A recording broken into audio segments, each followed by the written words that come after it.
It's your boy Superman 2000.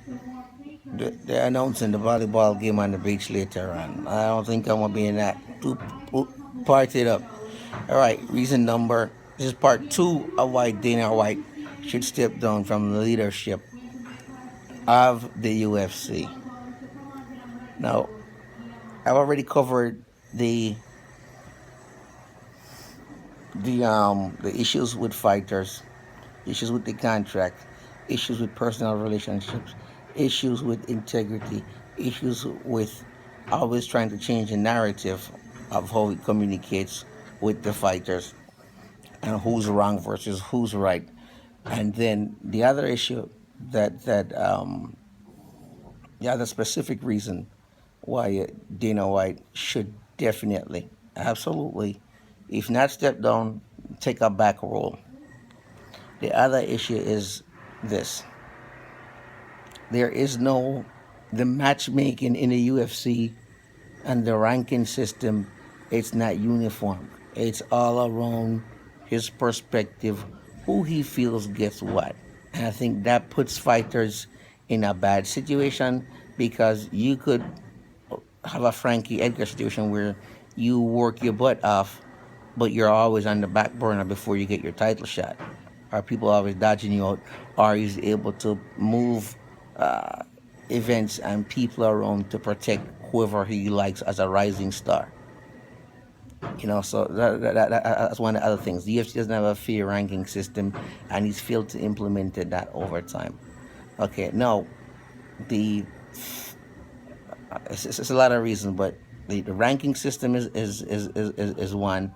How the fighters are ranked, and then number. Obviously, this is gonna be number four, which I feel strongly about, is that he's not promoting the fighters within the division. He's saying that it's up to the fighters to market themselves. But here is the problem: if you're the promoter and you're selling this product, you are the one that's supposed to do the marketing and get the product out there, not the fighters promoting themselves. You see, and this is why Jose Aldo had a problem with Dana White, because Dana White was saying, "Oh, you're supposed to promote yourself or market yourself." Well, what you're trying to do is say, "Hey, listen, and I'm not promoting and I'm not marketing the organization.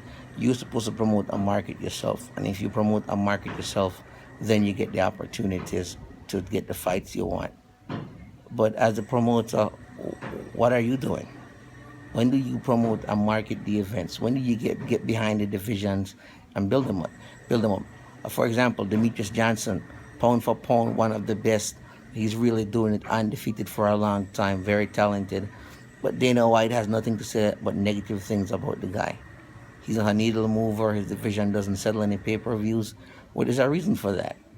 There's no marketing to back up that division. And usually when that division has a event and it's a main event and a pay-per-view card, they overlap the marketing that they're doing.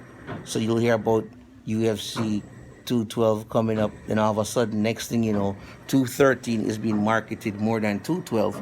And you're like, hold on one second here. Why are you cannibalizing your own product line? Why are you destroying the market exposure that 212 get over 213? That's an example, by the way, of how they do it. And that's kind of weird, the weirdness can come in. So that, the marketing aspect of it, communication aspect of it, and the other aspect of it, which I really, let's just set back here. It's a leaf.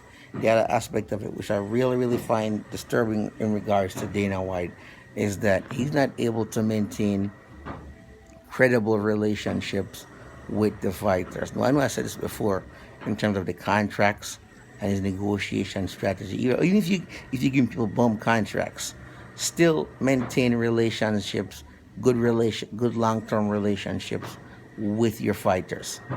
You know, guys come in there and they'll be nice and smooth, and just let the UFC get over on them, and then they roll out. But if you give people good contracts and maintain good long-term relationships with people, you'll be able to be able to find out exactly what they want, meet them at the level that they want, and give them what they want so you can get what you want. Now, here is your first splurge into the boxing arena, and you already trying to upset Showtime, Paulie Magellani. I mean, you see that works? You can't go in and just start ruffling all the feathers because whether we know it or not, boxing and MMA fans diabolically sometimes opposed to each other. Okay, boxing fans don't understand the grappling and the jiu-jitsu, and they don't like two men rolling around on each other. That's just how they feel about it. Now you're trying to win over these fans from boxing to come get exposure for the UFC, and you are trying to discredit a boxer that everybody likes and is well known. You see how that kind of not plays out well? So that, no. The other issue is Dana White was slow to market in terms of getting distribution pipelines set up for the content that the UFC makes. Yes, they have the fight library and the fight pass, and they're selling the subscriptions. But here's the thing: Fox News has the exclusive deals, and then there are other little small outlets. But he doesn't have the ability to network and to work with other folks to get the wheel and deal and get the deal making done. You need an executive who has a black book, so to speak. They're coming in with their own network of people and friends that they know to where they can pick up the phone and make a phone call and say, hey, you know what, I'm new. I've just been head of the UFC. We've worked together on several other projects, several other development gigs, several other media marketing campaigns. I would like for you to do me a favor. I'm calling a favor in.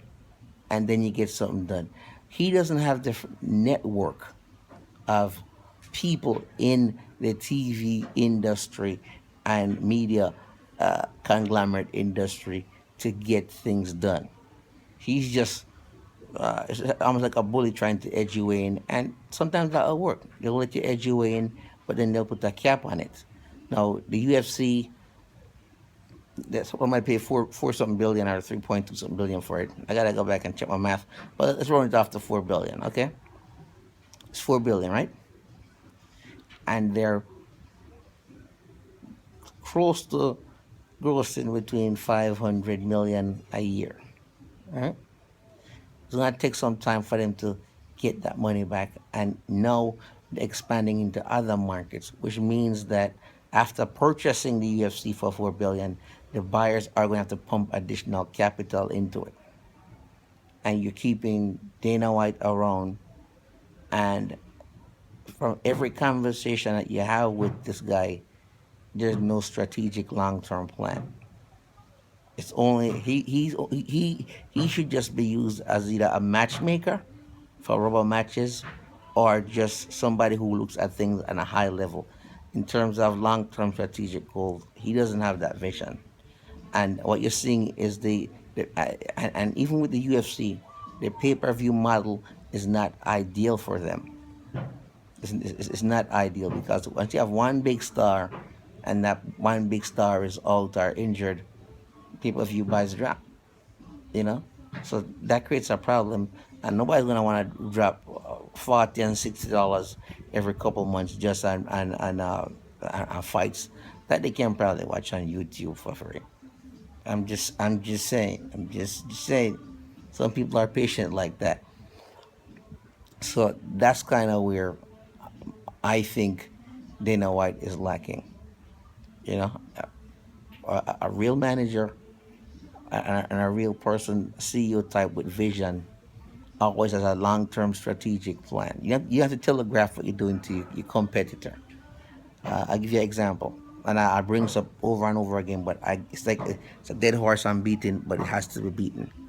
If you know that the Muhammad Ali Act is coming and it's vital, and you have people working for you that it's going to affect their lives, don't wait for it to come to you or try to spend $30,000 like the UFC did on lobbyists to try and delay or prevent the Muhammad Ali Act from applying to mixed martial arts.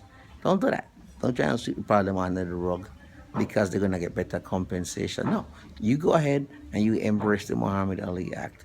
You start saying, okay, this is what we want. You lobby for it, and then you put guidelines in place in your organization that reflect that, so you're already compliant before it even hits your business. That's how you mitigate risk. You don't pretend it's not gonna happen, and you don't make an and just say, oh, I'm in a pie in the sky. Let's just keep going. No, you adapt the policy. You calculate how much it's gonna cost you, whether or not it's possible or probable, and then you accrue for that, and you keep it moving. You don't try to stall people out, and you don't stall people out, and then cheat them out of the hard-earned money. That makes no sense. And then it's in the contract that your royalty revenue as a UFC fighter can be reclassified. So how many fighters have royalty revenues that they have not gotten because the revenues have been reclassified by the UFC? There's no independent audit in the contract to where, as a fighter, I could say, okay, well, how much did I make in royalty, and can you substantiate that? I mean, so you see where the problem comes in here. There need to be more, and this is a culture that he has perpetuated. They're not financially transparent with the fighters.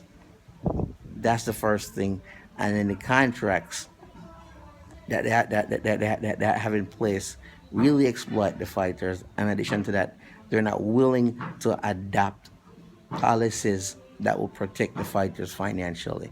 All right, this is part two. I know part three, when it comes out, it's gonna be lots of charts and graph, numbers and facts. So I give you the backdrop, and then the foreground, and I know we're gonna take the hill, and then we're gonna blast the figures and the numbers. 2 cents from the fight chair. Peace out.